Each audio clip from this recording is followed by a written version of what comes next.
d'être présent ce 25 février 2008.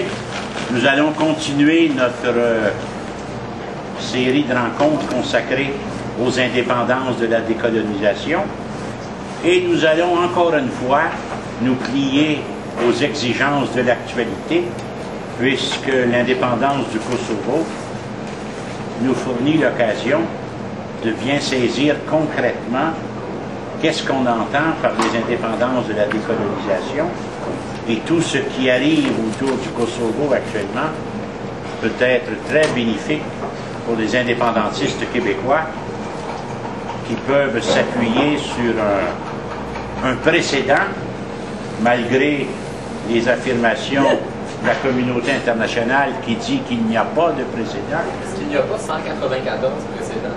Oui, il y a 194 précédents, dont 170 sont membres de l'ONU. Tous les pays indépendants ne sont pas membres de l'ONU. On va revenir là-dessus tout à l'heure. Je voudrais dédier la rencontre de ce soir à la mémoire du docteur Denis Lazure. J'ai été secrétaire du docteur Lazure lors du premier mandat de René Lévesque, alors qu'il était ministre de la Santé. J'ai été attaché à son cabinet comme responsable de la période de questions, disions-nous, au Parlement, c'est-à-dire que je devais tous les matins prévoir autant que faire se peut avec lui les questions que l'opposition pouvait lui poser et lui fournir des éléments de réponse.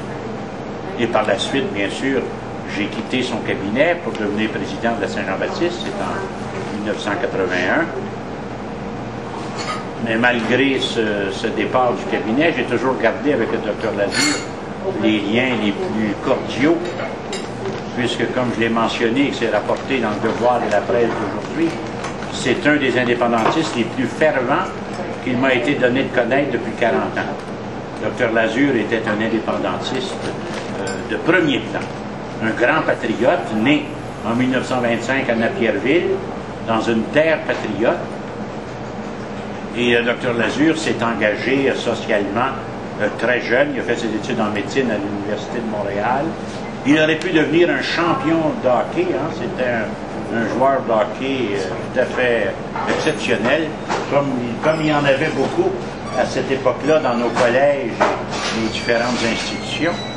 Puis il a plutôt choisi la médecine, donc il a fait sa médecine à l'Université de Montréal. Ensuite, il est allé faire sa psychiatrie à l'Université de Pennsylvanie. Il est revenu, il a fondé le département de psychiatrie de l'hôpital Sainte-Justine, la psychiatrie enfantine, qui était assez révolutionnaire à l'époque. Ça n'existait pas beaucoup. Il était là longtemps. Par la suite, il est allé à des Pierres-des-Prairies. Il est allé à Louis-Hippolyte Lafontaine. Il a été membre de la commission Bédard. C'est un des responsables de la révolution en psychiatrie au Québec. Souvent, on juge ça avec sévérité, en ce sens qu'on entend souvent dire qu'on a ouvert les portes des asiles psychiatriques et que les gens sont sortis. Il est vrai de mentionner, moi j'ai été secrétaire du ministre de la Santé, donc du Dr Lazure, il est vrai de mentionner que les structures d'accueil ne sont pas aussi présentes qu'elles devraient l'être, mais il en demeure pas moins que dans le domaine de la psychiatrie, qui n'est pas, comment dirais-je, pour nous la question la plus importante en ce qui concerne le Dr Lazure, il n'en demeure pas moins que c'est une véritable révolution qui a eu lieu dans les années 60-70. Le docteur Lorrain a été associé à cette révolution également. Et le traitement psychiatrique a vraiment fait un teint à queue. À l'époque, on contrôlait les malades psychiatriques. L'important, c'était de les contrôler, alors qu'aujourd'hui, l'approche est tout à fait différente.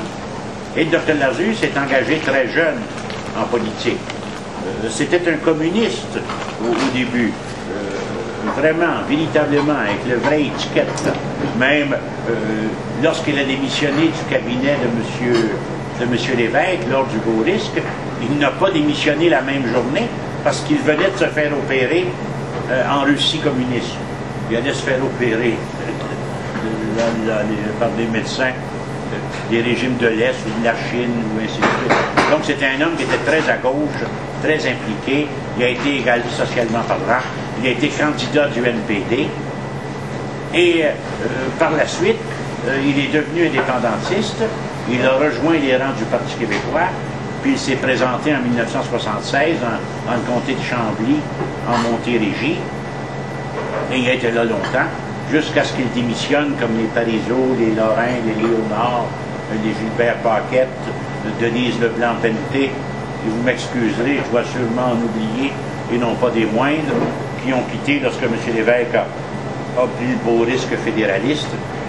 Dr Lazure, dès qu'il est rentré de son opération à l'étranger, a démissionné dans l'heure qui a suivi. Je pense même qu'il l'avait annoncé, je l'entends, il me semble, à la radio, accorder une entrevue depuis les pays de l'Est où il était, pour dire qu'en arrivant, il démissionnerait. Il est revenu avec Jacques Parizeau à partir de 1974 jusqu'en 1996, où là il a quitté, il est retourné dans le milieu psychiatrique, il est devenu psychiatre clinicien à Louis-Hippolyte Lafontaine jusqu'à la semaine dernière, si on peut dire. Il avait 82 ans.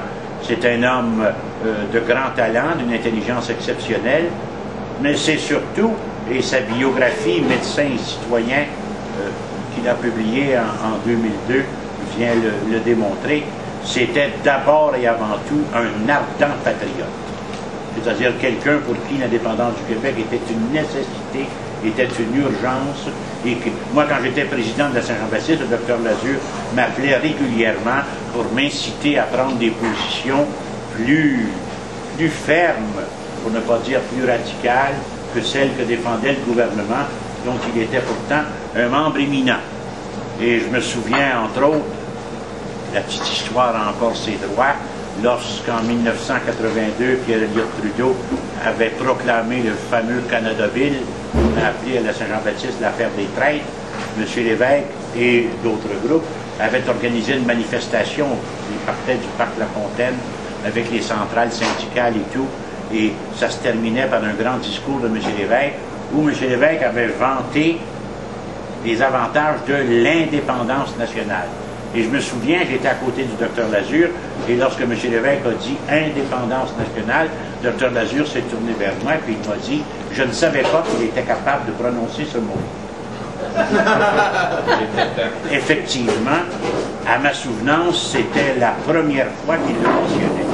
Il l'avait dit en 1973 sur un disque fait avec, non pas Pauline Julien, là, mais je cherche son nom, là, celle qui avait fait la chanson thème de la campagne, ça va me venir en vous parlant. C'est une personne une chanteuse très connue, et ça se terminait par une allocution de M. Lévesque à la fin, où il disait, en attendant de parler de l'indépendance au présent, parlons-en toujours au futur et jamais plus au conditionnel. C'est une très belle phrase, soit dit en passant. Et depuis lors, depuis 1973 jusqu'à 82, je l'avais jamais entendu, moi non plus, prononcer le mot indépendance. Donc le Dr Lazure était un indépendantiste, non seulement convaincu, non seulement fervent, non seulement ardent, mais militant. Il a été de toutes les causes jusqu'à la fin. Je pense que le dernier combat qu'il a embrassé a été celui du CHUM, là, où il s'opposait à la mise sur pied de 2 centres hospitaliers à Montréal, trouvant que c'était un gaspille en termes d'argent, en termes budgétaires, et qu'il souhaitait une institution française, naturellement, qui offrirait, comme tout ce qui existe au Québec, des services dans d'autres langues, y compris l'anglais. Je l'ai, la conférence qui est faite à la Saint-Jean-Baptiste, je l'ai filmée, puis elle est sur le site encore. Très bien. Barjactoiblogspot.com. Donc, j'invite celles et ceux qui seraient libres dans les prochains jours. Je ne sais pas si sa dépouille sera exposée, je ne sais pas s'il y aura un service religieux. À mon avis, il n'y aura pas de service religieux, mais je peux me tromper. Mais il devrait y avoir tout au moins un service civil, si on peut dire, une cérémonie. Et j'imagine qu'il sera enterré dans la terre de ses ancêtres, à Napierville, tout près de M. Trudeau, en fait. M. Trudeau est à Saint-Rémy, lui. Donc, mais c'est dans les mêmes terres. Et c'est une terre de patriotes. Hein. C'est une terre qui a été très pratiquée par les patriotes de 37-38. Donc, je vous invite à avoir une bonne pensée pour le Dr Lazure. C'est un des bâtisseurs du Québec qui vient de s'éteindre. Et malheureusement, il vient s'ajouter à nos camarades trop nombreux qui n'auront pas vu de leurs yeux la réalisation de l'indépendance. Le seul vœu que je nous souhaite, c'est que nous ayons un autre sort que le leur et que nous puissions tout au moins perpétuer leur mémoire en continuant de militer pour cette cause qui nous est si chère. Donc l'actualité est abondante pour les indépendantistes ces temps-ci. Ce n'est pas courant que des peuples conquièrent leur indépendance. Et le 17 février dernier, ce fut au tour du peuple kosovar, du Kosovo, avec 2 S en français, comme on ne dit pas London, mais on dit Londres. On nomme donc les villes et les pays dans notre langue et non pas dans la langue qui est souvent à l'heure. Donc pour nous, c'est le Kosovo avec 2 S et c'est le peuple kosovar avec 2 S. Donc le Kosovo est devenu indépendant le 17 février dernier, je vous le rappelle, par une simple déclaration d'indépendance. Ce n'est pas un référendum. Pour être stricto sensu, pour être respectueux de ce qui est vraiment arrivé, c'est même pas un vote du Parlement. Il y a eu une déclaration d'indépendance du chef du gouvernement qui dirige un parti qui a reçu 35% du vote. Et ce chef du gouvernement, ce premier ministre, c'est lui qui a déclaré l'indépendance. Par la suite, a suivi, dans les minutes subséquentes, un vote unanime de l'Assemblée nationale de Pristina, mais il n'y a pas eu de référendum. Je le mentionne parce que c'est extrêmement important, non pas que je sois nécessairement opposé à l'idée de référendum, je n'y suis pas par principe opposé, j'ai quelques réserves, c'est quand même une idée qui vient d'Ottawa, c'est une idée qui vient de Pierre Elliott Trudeau. Lorsque le Parti québécois a été fondé en 1968, il n'était pas question de faire un référendum, encore moins du temps du VRIN et du PRQ, de Marcel Chaput. Donc l'idée de référendum, ce n'est pas moi qui le dis, c'est Claude Morin qui le reconnaît dans ses mémoires, dans les livres qu'il a écrits. Ce sont les fonctionnaires d'Ottawa qui lui ont suggéré, soufflé à l'oreille, lorsqu'Ottawa s'est rendu compte que le Parti québécois pouvait prendre le pouvoir, qu'il fallait donc compliquer davantage les choses en disant une simple majorité de sièges ne devrait pas être suffisante, ce n'est pas démocratique, il faudrait donc un référendum. Je signale pour votre information que depuis qu'Ottawa sait qu'on peut gagner un référendum, puisque le 30 octobre 1995, nous l'avons gagné, il nous a été volé, mais nous l'avons gagné, n'eût été les 200 000 votes d'électeurs inexistants qui ont voté, qui étaient inscrits, n'eût été les près de 40 000 nouveaux Canadiens pris en otage, à qui on a accordé des certificats de citoyenneté de façon irrégulière, n'eût été des 20 000 Québécois résidant hors Québec qui avaient été invités par des annonces dans les journaux anglophones, payés par le Conseil de l'unité canadienne, qui leur donnait des conseils comment violer la loi pour se retrouver sur la liste électorale. Donc n'eût été ou n'eût été de ces irrégularités, le oui aurait obtenu entre 55 et 57% des voix. Donc, et Ottawa le sait très bien. D'ailleurs, la plus belle preuve du vol du référendum de 1995, dont je me permets de vous rappeler que je suis le premier et longtemps le seul à en parler dès 1996, et en 2000, j'ai déposé un mémoire à l'ONU qui s'appelle « Violation par le Canada des droits politiques des Québécois », qu'on retrouve sur Internet, qui a été traduit dans une dizaine de langues d'ailleurs, sans que je le sache. Mais si vous allez sur Internet, vous allez voir en plusieurs langues, dont le coréen. Et toujours est-il que la plus belle preuve du vol de 95, c'est la loi de la clarté. Qu'est-ce qu'elle vient faire, la loi sur la clarté? C'est qu'elle se rend compte que les indépendantistes peuvent recueillir plus de 50% plus un des votes. Donc, qu'est-ce qu'Ottawa a fait avec M. Dion, avec la bénédiction de Jean Chrétien? C'est qu'ils ont voulu élever le seuil. 50% plus 1, ce n'est plus suffisant. Ce qui est contraire aux règles universelles de la démocratie. Si 50% plus 1 n'est plus suffisant, en pratique, ça veut dire que c'est une minorité qui décide. C'est aussi simple que ça. Si 50% plus 1 n'est pas suffisant, ça veut dire que c'est une minorité qui décide. Comprenez bien le revirement de situation. Et ça veut également dire que 50% plus 1, vous savez, ça s'appelle la majorité absolue. C'est le terme qui doit être accolé à cette réalité. Ce n'est pas une majorité simple, c'est une majorité absolue. Donc, lorsque la majorité absolue ne suffit pas et qu'on souhaite installer une majorité qualifiée, je pense que cela nous montre à quel point les esprits sont brouillés. Donc, quelle que soit la valeur démocratique d'un référendum, je ne me prononce pas sur son... Je n'ai pas le lieu ce soir. Je veux simplement dire, et là, le Kosovo entre en ligne de compte pour nous le rappeler, je veux simplement dire que c'est faux de dire qu'un référendum est nécessaire.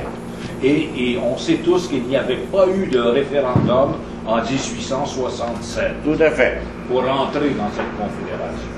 Parce que nous sommes précisément dans un régime politique de type britannique, et que dans un régime politique de type britannique comme celui qui est le nôtre, c'est la majorité de sièges qui décide de tout.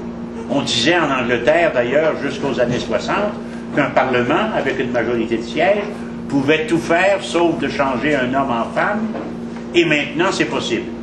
Donc, c'est simplement, c'est l'expression anglaise, c'est simplement pour démontrer qu'en système anglais, la majorité de sièges peut tout faire.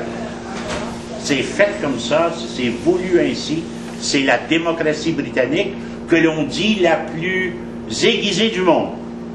C'est pas moi qui le dis, on dit ça souvent et on l'entend souvent. On la donne en exemple, et pourtant c'est le régime qui favorise le plus le vol d'élection et le vol de référendum, parce que comme vous le savez, la carte d'électeur n'est pas obligatoire dans un régime de type britannique, et nous pouvons en tout temps, y compris quand vous conduisez une automobile, et ça peu de gens le savent, nous pouvons en tout temps refuser de nous identifier. C'est comme ça. Le policier ne dira jamais autre chose que « Voulez-vous me montrer votre permis de conduire ?» Vous pouvez le garder dans votre main. « Voulez-vous me montrer votre permis de conduire ?» En régime britannique, nous ne sommes jamais tenus de nous identifier parce qu'il n'y a pas de carte d'identité obligatoire. Nous souhaitons qu'au Québec, pour les élections, cela devienne obligatoire. Et rappelez-vous, les oppositions, à chaque fois que c'est proposé une modification au régime électoral, c'est précisément parce que dans le type de démocratie qui est le nôtre, l'obligation de s'identifier n'existe pas. Le droit à la vie privée va jusque-là. Et moi, je pense qu'il serait toujours souhaitable que nous profitions au maximum du régime dans lequel on est, puisque ce sont effectivement les règles du jeu. Donc, le Kosovo n'a pas fait de référendum. Le Kosovo a fait une déclaration unilatérale d'indépendance. Ça nous permet de bien comprendre que dans le processus de l'indépendance des peuples, il y a deux éléments. Il y a un élément interne, puis un élément externe. L'élément interne, c'est le pays qui déclare son indépendance. Il peut le faire par une déclaration unilatérale, il peut le faire par une loi, il peut le faire par une constitution, il peut le faire par un référendum. Cette liberté appartient au peuple qui va la pratiquer. Donc c'est l'aspect interne. C'est-à-dire que le premier moment dans le processus de l'indépendance d'un peuple, c'est sa déclaration d'indépendance. Qu'elle prenne la forme qu'il voudra.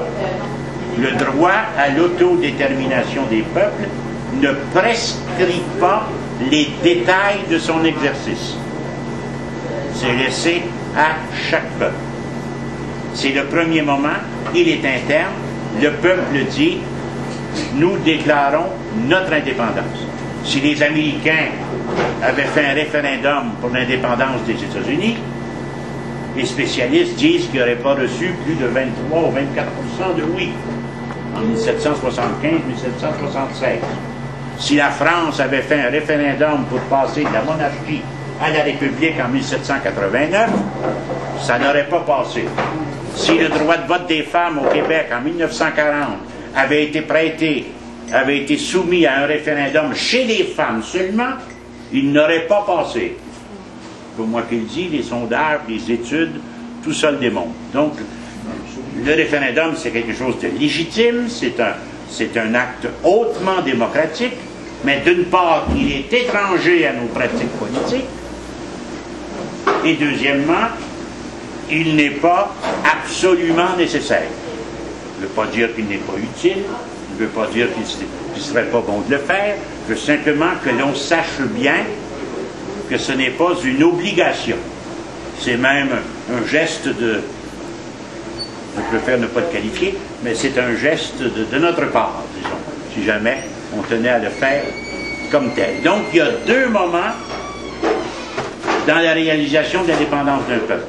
Un moment interne, où il exprime de la façon qu'il lui convient sa volonté d'indépendance et que ses représentants la déclarent, cette indépendance.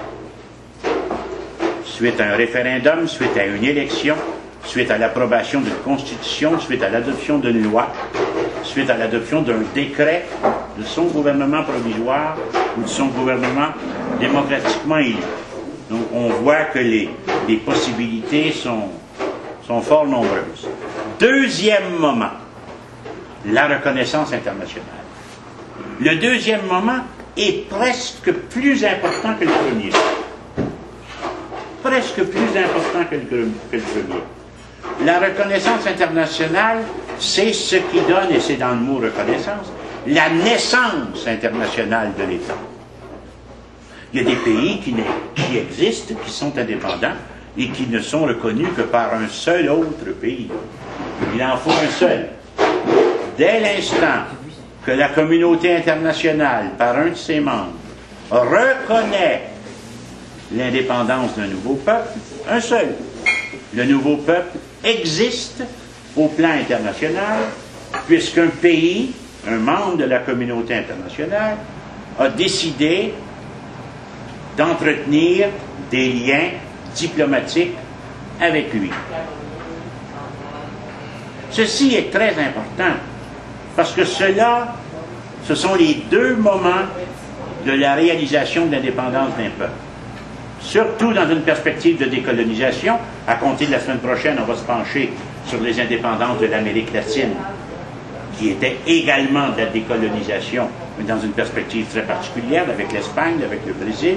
Donc nous allons consacrer 3 semaines aux indépendances de l'Amérique latine, mais particulièrement dans une perspective de décolonisation, il est très important de mentionner, parce que les peuples colonisés, il faut se le rappeler, hein, les peuples colonisés ont des caractéristiques: manque de confiance en soi, vénération du maître, identification au maître, adoption de sa langue, déni de sa propre existence, identification avec tous les fantasmes du conquérant.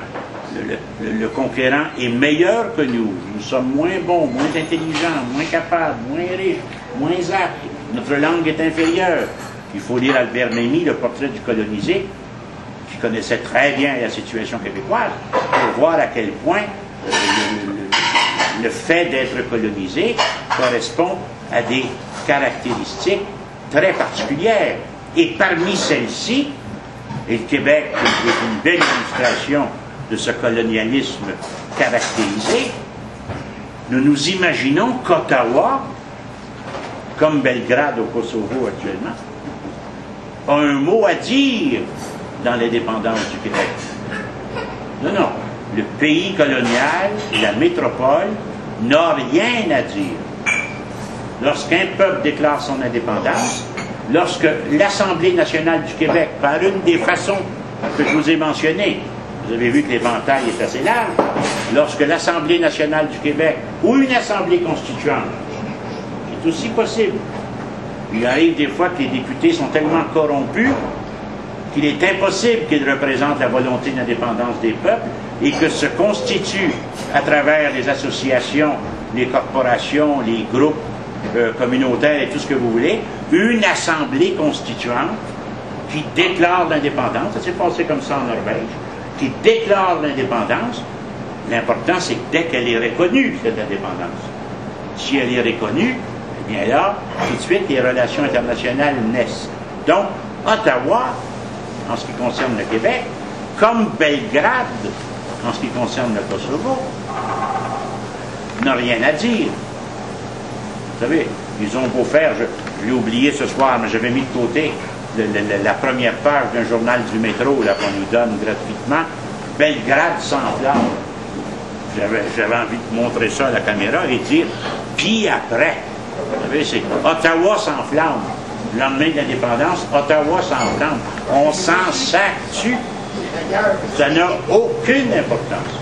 Qu'Ottawa déchire sa chemise, que les Serbes se promènent avec des squelettes, avec des drapeaux kosovars dessus, ça n'a aucune importance. Ottawa sera discarté, comme Belgrade est actuellement discarté. On verra après la pause de détails, là. Mais il y a déjà à peu près une cinquantaine de pays qui, d'une façon ou d'une autre, ont annoncé soit une reconnaissance officielle ou un intérêt pour le faire.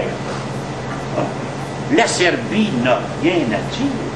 Elle peut déplorer, elle peut s'attrister, elle peut cesser ses liens diplomatiques avec ces 50 pays-là. C'est elle qui va en souffrir. Bien plus inquiet pour l'avenir de la Serbie que pour l'avenir du Kosovo, moi. Kosovo, il y a des pays qui vont se faire un orgueil de l'aider particulièrement parce qu'ils viennent de l'appuyer. Oui, ils sont 2 millions, puis la Serbie, c'est plus gros, mais c'est quand même tout petit. C'est comme les gens, quand j'entendais, ici même, à Radio-Canada, et parmi nos chefs politiques, je dis bien nos chefs politiques, dire, il y avait un drapeau américain, il y avait des drapeaux américains, puis le drapeau albanais. Je ne suis pas un pro-américain, moi. Mais il faut reconnaître une chose. D'abord, le Kosovo n'a pas de drapeau. Il y en a un depuis 10 jours. Le jour de déclaration d'indépendance, le drapeau était adopté en même temps. Le peuple ne pouvait pas en avoir dans la rue. Donc, ils avaient le drapeau de l'Albanie, qui est le drapeau du pays voisin, avec lequel, culturellement parlant, ils ont beaucoup d'affinités. Et le drapeau des États-Unis, que voulez-vous, que l'on aime ça ou pas, George Bush a été le Charles de Gaulle du Kosovo. Il est allé leur dire l'année passée, vive le Kosovo libre. Il n'aime pas tout ce qu'il faut, M. Bush. Mais il faut se mettre dans la perspective d'un petit peuple de l'Europe centrale qui reçoit l'appui du président des États-Unis. C'est quand même pas rien. Donc, qu'ils aient manifesté, exprimé le drapeau américain, ce n'est pas catastrophique. Donc, ce qui se passe en Serbie actuellement, qui menace le monde entier de représailles, comme Poutine, la Russie, le fait également pour protéger les intérêts de la Serbie, eh bien, ils ont le droit de le faire, mais ça n'a aucune importance. Ce sera pareil pour Ottawa. Stéphane Dion, Stephen Harper et tous les autres auront beau déchirer leur chemise à la télévision, au bulletin de nouvelles, nous menacer de tout ce qu'ils veulent. Dès l'instant que des pays auront reconnu l'indépendance du Québec, le Canada sera discarté. C'est-à-dire qu'il pourra bien dire ce qu'il veut, mais ça n'aura aucune conséquence. Ce n'est pas ce qui empêchera la France et les 60 pays de la francophonie de reconnaître l'indépendance du Québec dans l'heure qui suivra sa déclaration. Ça ne dérangera absolument rien. Ça ne dérangera absolument rien, comme les manifestations qui se passent à Belgrade depuis une semaine ne changent absolument rien à ce qui se passe au Kosovo, puis les attaques dont les chefs kosovars sont actuellement victimes. Moi, j'ai reçu des courriels, même de dirigeants indépendantistes de notre mouvement, nous disant que c'était des bandits. qui est fort possible. N'oubliez pas que Charles de Gaulle était un bandit pour le régime de Vichy, que George Washington était un bandit pour l'Angleterre, qu'ils ont été tous les deux condamnés à mort par contumace et reconnus comme étant de grands criminels. Je ne veux pas les comparer, mais je veux simplement dire, bon, si le premier ministre actuel a utilisé la violence pour réaliser son indépendance au Kosovo, c'est bien possible, il n'est pas premier. Les pères de la République française étaient tous des terroristes, si on voudrait prendre le vocabulaire d'aujourd'hui. Les patriotes de 37-38 étaient des terroristes, des rebelles pour l'autorité britannique. Donc, il ne faut pas... Et on dit que l'indépendance du Kosovo a été financée par des ventes de drogue. On dit la même chose en Corse, on dit la même chose en Bretagne, on dit la même chose en Catalogne, on dit la même chose au Pays Basque. Est-ce que c'est vrai, est-ce que c'est faux? Tout ce que je veux dire, ils vont dire toutes sortes de choses. Imaginez-vous, là, si nous avions déclaré l'indépendance à Québec, tout ce qu'on aurait dit sur M. Lévesque, tout ce qu'on aurait dit, ce qu'on dit déjà sur nos chefs, sur M. Parizeau, sur M. Landry, Mme Marois va passer à la moulinette, elle aussi, tout le monde y passe. Les chefs irlandais, moi j'ai rencontré Bernadette Devlin qui est venue à la Saint-Jean-Baptiste il y a 25 ans et qui se faisait accuser à la fois d'être fasciste et d'être communiste dans les journaux britanniques. Vous savez, c'est le lot de ceux et celles qui se lèvent pour défendre leur peuple. Il ne faut pas s'en faire avec ça. Donc que le Kosovo soit actuellement l'objet d'attaques de toutes sortes venant des pays qui s'opposent à son indépendance, dont le Canada. Vous savez, on va revenir tout à l'heure sur le Canada est dans une situation bien embêtante. Je lisais un article aujourd'hui qui nous apprend que dans 25 pays du monde, il y a des articles sur le Québec et le Canada depuis le 17 février où on explique l'hésitation du Canada par la question québécoise. On a dit ça aux Philippines, on a dit ça en Oman, on a dit ça dans tous les pays scandinaves, dans une dizaine de pays d'Afrique, en Amérique latine. Tous ceux qui suivent l'actualité internationale, et je vous invite à acheter en fin de semaine là, tout ce qui va sortir dans ce niveau-là, le Monde diplomatique du mois de mars, le Courrier international, si vous en avez les moyens, là, procurez-vous ces différentes revues-là, vous allez voir les analyses de la situation, et vous allez voir ce qu'on dit du Canada. Le Canada qui se targue d'être un pays à l'avant-garde des droits humains, à l'avant-garde de la démocratie, à l'avant-garde de la modernité, une terre de liberté, le plus meilleur pays du monde, nous a dit Jean Chrétien. Eh bien, le Canada hésite actuellement, ne sait pas quoi faire. D'un côté, il y a Stéphane Dion, et honnêtement, je pense que c'est le plus intelligent de tous, qui a dit très rapidement, reconnaissez-les, le Québec, c'est pas pareil. Moi, si j'avais été un fédéraliste, là, j'aurais dit ça. Parce que plus ça traîne, là, mieux c'est pour nous. On reconnaît tout de suite, puis on dit dès le lendemain, on vous l'avait dit que c'était pas pareil depuis le début. Alors que là, moins il parle, plus ça devient pareil. Et Jean Chrétien, lui, il a dit d'ailleurs que c'était pareil. Je l'ai entendu, là, je l'ai pas lu. Je l'ai entendu, M. Chrétien, à la télévision dire « Ah, M. Harper a raison de prendre son temps avant de reconnaître l'indépendance du Kosovo. » Il a raison, Jean Chrétien, dit-il, parce que au Canada, on a des gens qui veulent se séparer. Vous avez vu, dans sa naïveté là, de chef d'un gouvernement majoritaire qui pouvait tout dire, tout faire, quand ça lui plaît, sans que ça ait aucune conséquence, Jean Chrétien vient de dire la vérité, c'est-à-dire que oui, le Canada est mal pris, parce que quoi que l'on dise, il y a là un précédent, et pas un précédent qui s'est passé en 1604. Là. En 2008, un État est devenu indépendant, sans référendum, par une seule déclaration du Premier ministre, même pas un vote du Parlement. Je vous rappelle, déclaration d'un Premier ministre qui a obtenu 35% du vote. C'est pas beaucoup, cela. Il a obtenu 35% du vote, et cette déclaration est reconnue actuellement par une vingtaine de pays, et une trentaine d'autres ont annoncé qu'ils le reconnaîtraient officiellement d'une façon ou d'une autre dans les prochaines semaines. Donc, le Canada a raison de s'inquiéter. Parce que nous ne savons pas encore l'impact, l'effet d'entraînement. Parce que lorsque les pays de la décolonisation ont réalisé leur indépendance dans les années suivant la Deuxième Guerre mondiale, ça a commencé à peu près vers le milieu, la fin des années 50 jusqu'à la fin des années 60, ce qui a été le plus fort, ça a été l'effet d'entraînement.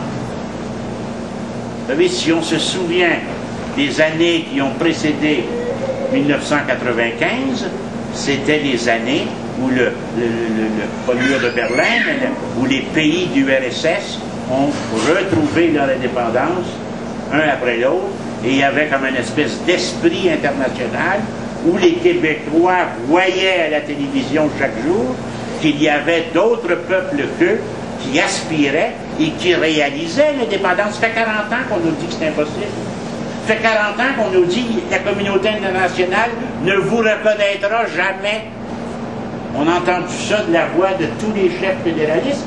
Et là, on se rend compte que des inconnus dans un pays beaucoup moins industrialisé, beaucoup moins moderne, beaucoup moins riche, beaucoup moins développé que notre l'île Québec, tout de suite une trentaine, une quarantaine de pays, et pas des moindres, reconnaissent cette indépendance.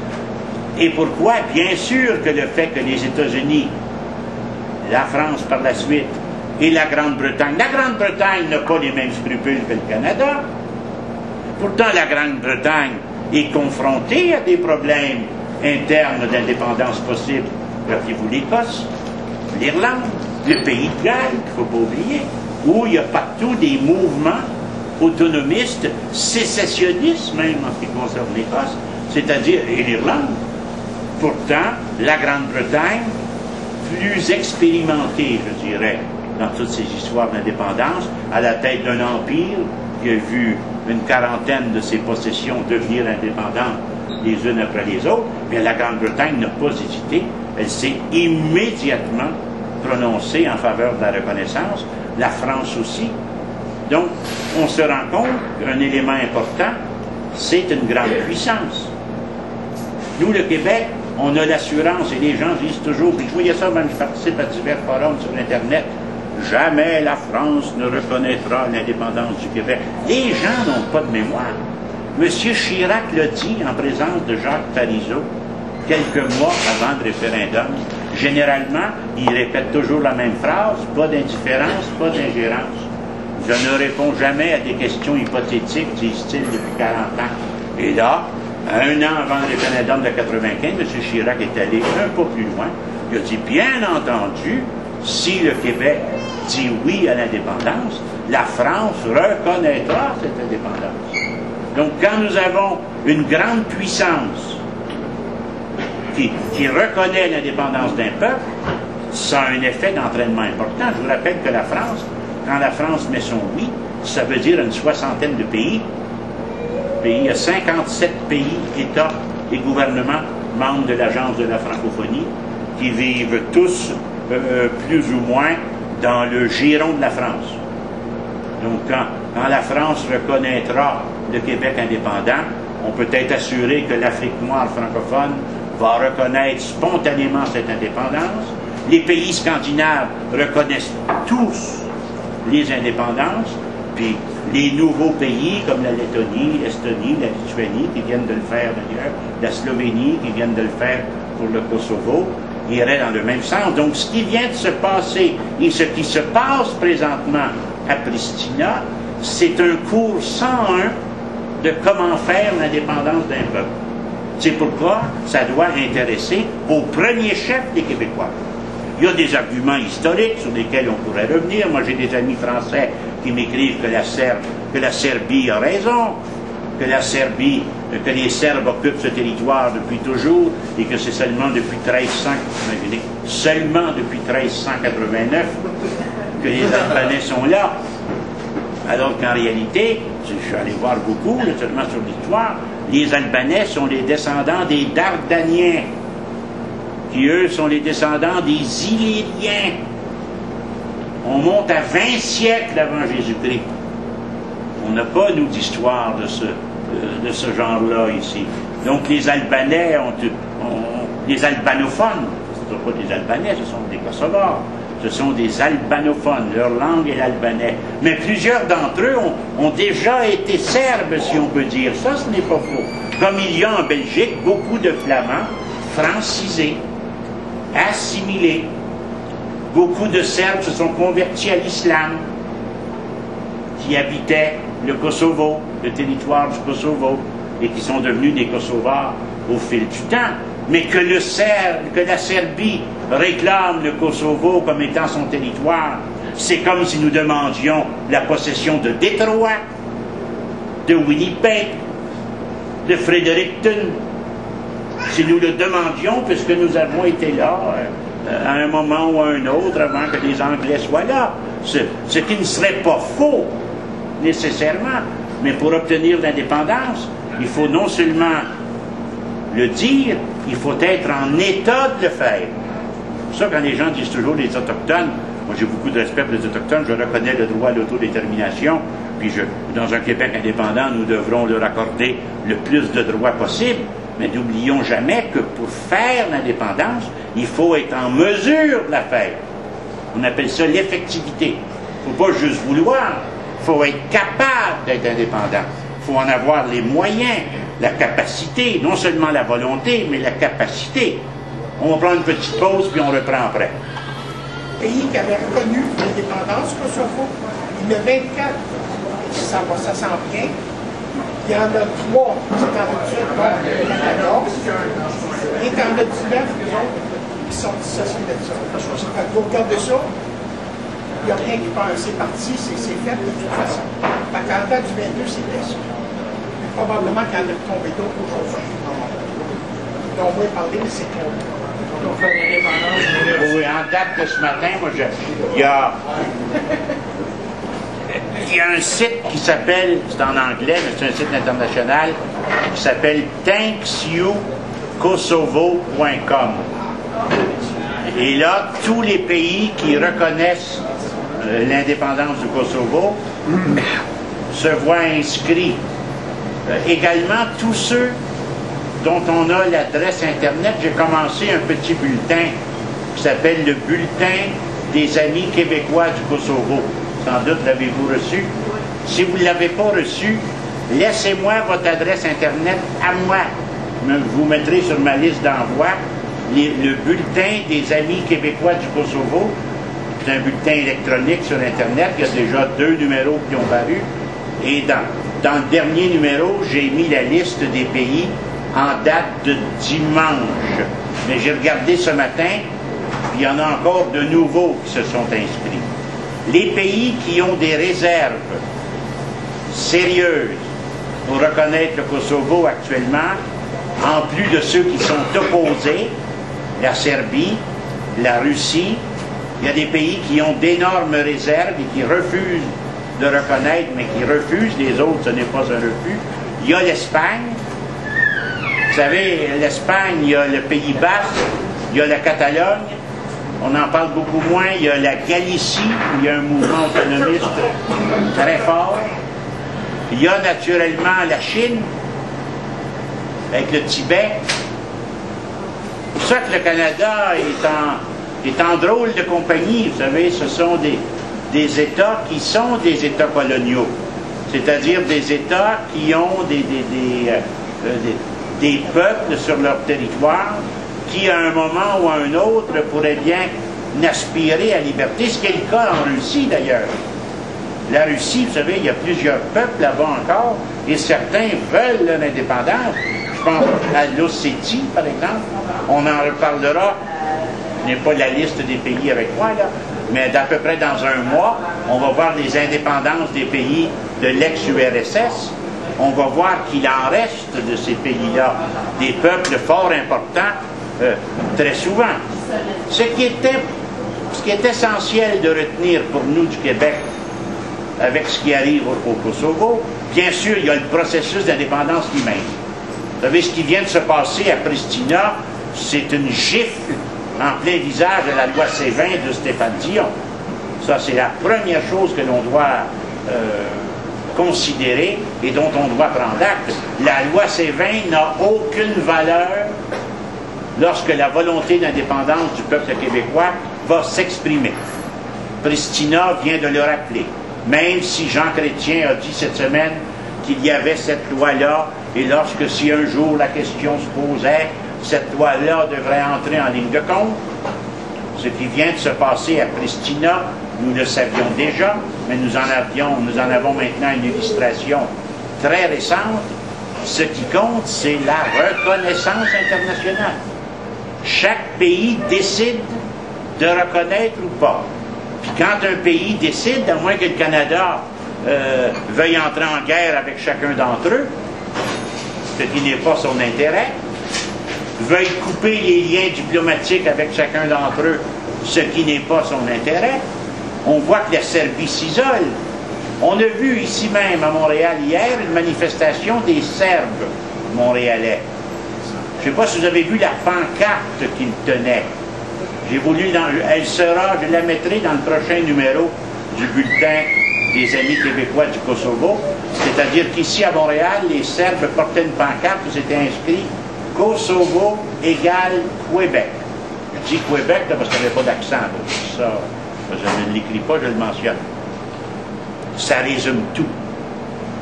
Ils s'adressent au Canada, ces gens-là.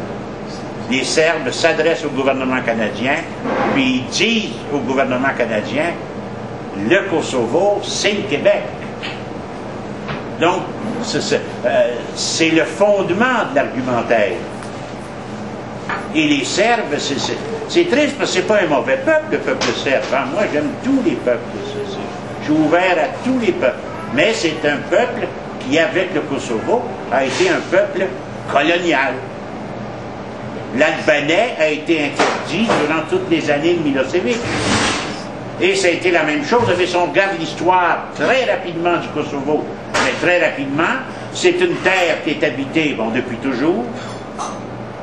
Au carrefour de l'âge de pierre et de l'âge de bronze, on remarque des habitants là, ceux que dans la vieille littérature grecque on appelle les Illyriens, I2LY-R-I-E-N-S.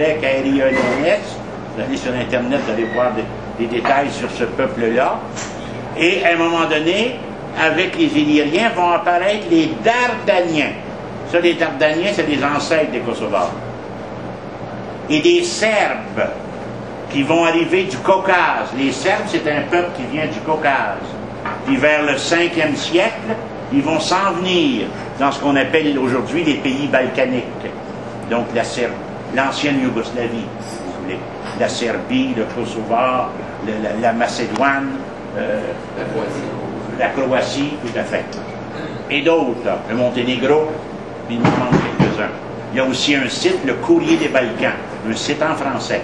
Tapez le Courrier des Balkans, et c'est très intéressant parce que tous les États sont là, ils ne prennent pas parti, mais il y a là un paquet d'informations. Donc, les Serbes s'installent, et les Dardaniens s'installent dans cette région du monde.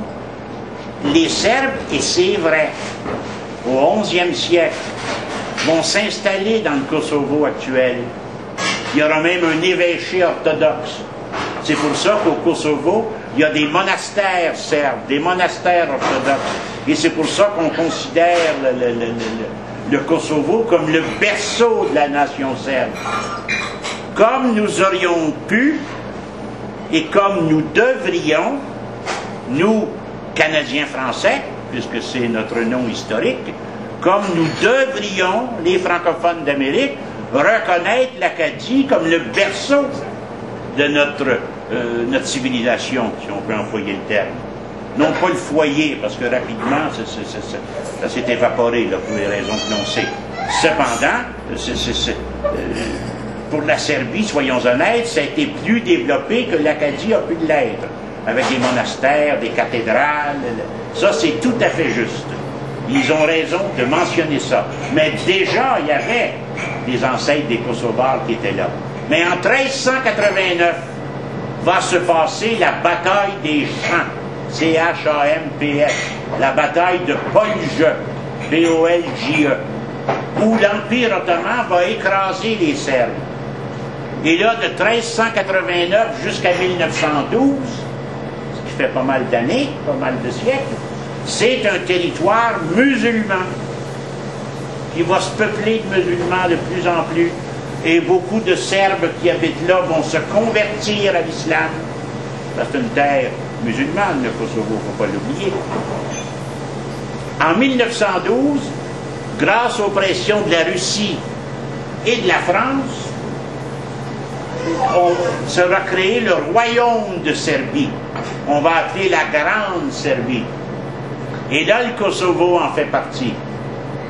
Et il y aura eu des rois plus sévères que d'autres. Il y en a un, Alexandre Ier, qui va bannir la langue kosovare, la langue albanaise, qui va bannir la culture kosovare, qui va combattre la religion musulmane, qui va vouloir imposer l'orthodoxie, ce ne sont pas des catholiques, ce sont des orthodoxes, l'orthodoxie partout, et écraser toute expression, toute manifestation culturelle kosovare, si on veut dire. Comment? Le charret? Non, je n'ai pas nommé encore. Non, pas encore. Et oui. Le rôle de Tito dans l'ancienne Yougoslavie, comment il a fait pour finir? Oui. En 1912 se crée le royaume de Serbie.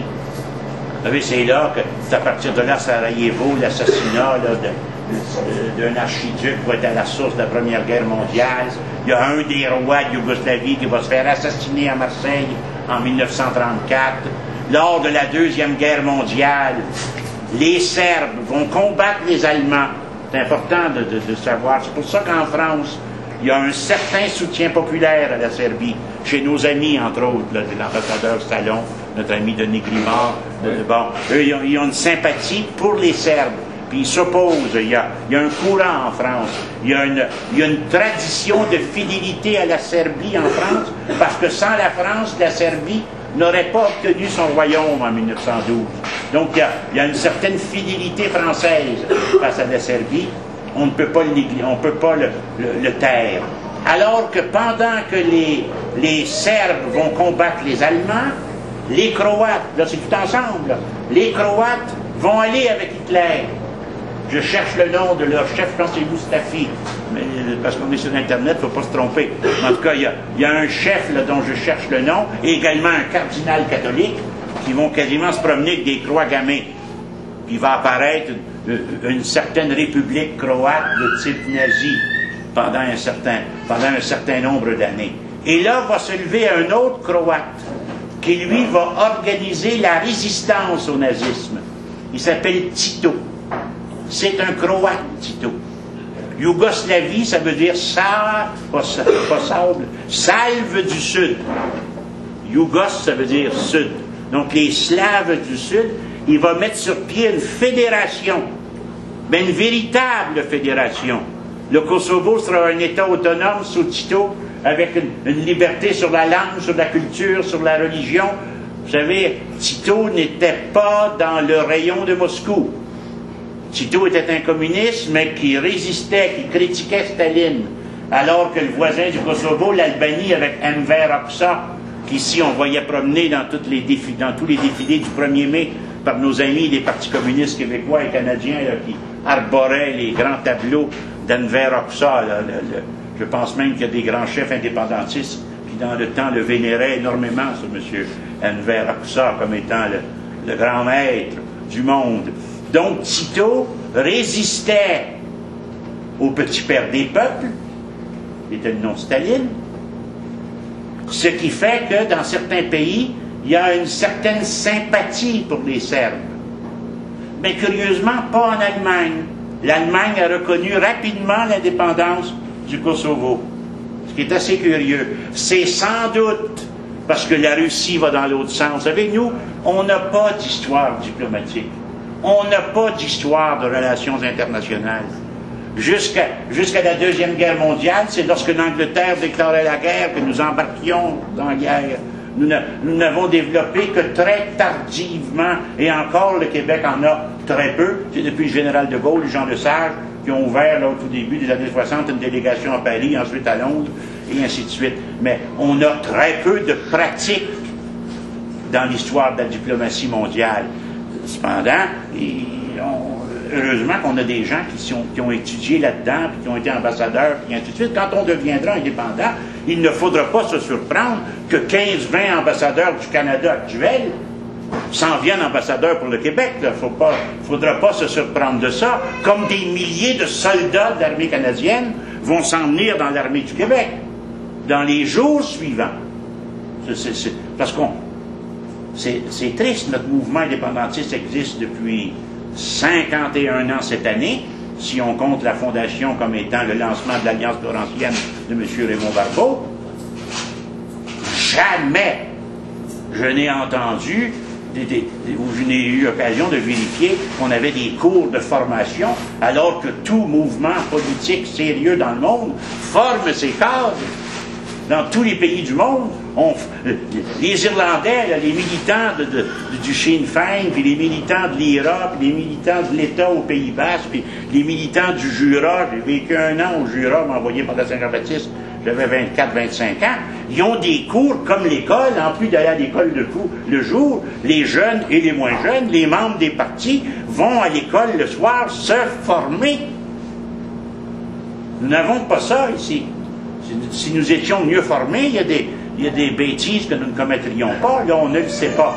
Donc, on a peu d'expérience, on a peu de connaissances des relations diplomatiques. Et cela nous manque, et ça paraît actuellement. On se rendrait compte que les États, les puissances, ont des intérêts beaucoup plus que des convictions. C'est par intérêt que les États-Unis reconnaissent le Kosovo. Ne nous comptons pas d'histoire. C'est par intérêt que des pays nous reconnaîtront. Ne nous comptons pas d'histoire, et c'est par intérêt nous-mêmes que nous reconnaissons le Kosovo. C'est normal d'avoir des intérêts. C'est Habermas qui nous apprend ça, le grand philosophe de Francfort. On cachait les intérêts avant comme étant pas légitimes. Avoir des intérêts, c'est légitime, c'est naturel, oui. On ne peut pas reconnaître aussi, c'est par intérêt aussi. Exactement, exactement. Ah ben oui, quand le Canada s'abstient. Il y en a plein qui doivent attendre que le Canada le fasse pour le suivre. Tout à fait. Tout à fait. Les pays qui sont grassement subventionnés, qui ont des octrois du Canada ou de la Russie, tous les pays qui sont autour de la Russie, là, qui sont dans le sillon de Moscou, ne reconnaissent pas eux non plus. Donc c'est toujours les puissances internationales, les pays, les États ont des intérêts. Ça peut être des intérêts culturels, il y a des intérêts très nobles, vous savez, des intérêts linguistiques, des intérêts culturels, des intérêts économiques, des intérêts politiques, mais des intérêts. Et nous, on n'a pas été habitués à ça. On a même une mentalité non seulement opposée au profit, mais opposée aux intérêts. Et pourtant, et ce qu'il y a de plus naturel, nous sommes un peuple profondément colonisé, jusqu'à la moelle de chacun de nos os. Et chacun d'entre nous l'est. On ne l'est pas tous au même degré, mais nous le sommes tous. C'est-à-dire que ça fait des siècles qu'on nous lessive le cerveau, et nous, chez les nationalistes, et particulièrement chez les indépendantistes, on a la prétention de l'être un peu moins, ou tout au moins d'en être conscient. Alors, mon grand-père disait que connaître l'anglais sur le bout de ses doigts, c'était le nec plus ultra.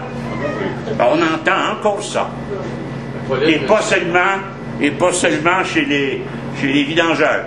On entend encore ça. Il y avait un poste affiché au Témiscamingue récemment où pour ramasser les vidanges, il fallait connaître l'anglais. Vous savez, il y a chez nous, nous sommes profondément colonisés. On ne peut pas concevoir la vie autrement que par... Vous savez, Marx, je ne suis pas un marxiste, je n'ai jamais été, mais il disait toujours, puis il avait raison, ils ne disent pas que des mensonges. Il disait toujours, le regard que l'on porte sur le monde est déterminé par la place qu'on y occupe. Puis en un certain sens, si on réfléchit, là, c'est du gros bon sens.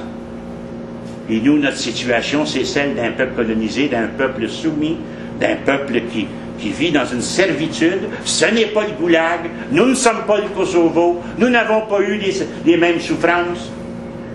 Mais l'indépendance, ça ne va pas au mérite, ça va au besoin. Et les peuples ont besoin de l'indépendance comme les fleurs ont besoin d'air et d'eau.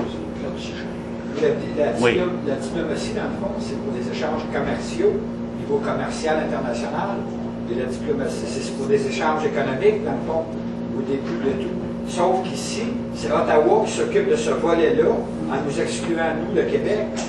ça qu'il faut qu'on apprenne à faire, parce qu'on ne sait pas. Tout à fait. C'est Ottawa qui prend notre place. Tout à fait.